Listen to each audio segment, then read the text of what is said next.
chica que le agradava cantar.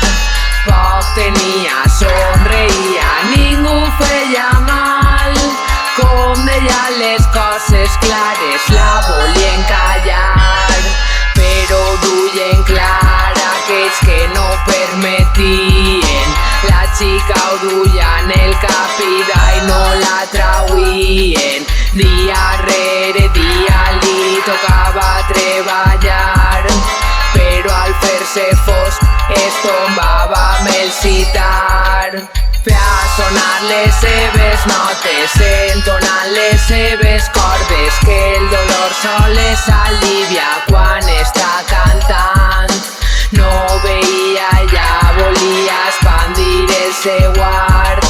Com veia que no podia, es va haver de marxar junt. Tessa, deixeu-lis causar l'altesa, pressa, d'este flow que ja me pesa, resa. Te falta enteresa, no interesa, vas mal interesa, Tessa. Deixeu-lis causar l'altesa, pressa, d'este flow que ja me pesa, resa.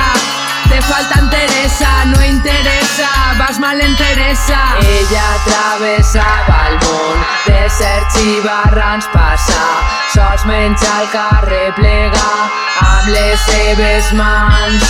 Però tot canvia quan arriba a aquella taverna. No tenia res més que fer, posar el seu cant en venta. Cantava totes les nits, animaven DJ rics, i una nit de pluja i ratxos arriba la reina allí. Resulta que era cantant i va retar aquesta. Esta la van derrocar i es va nombrar altesa. Tessa, deixeu-lis causar l'altesa, pressa, d'este flow que ja me pesa, resa. Te falta enteresa, no interesa, vas mal interesa, Tessa. Deixeu-lis causar l'altesa, pressa, d'este flow que ja me pesa, resa.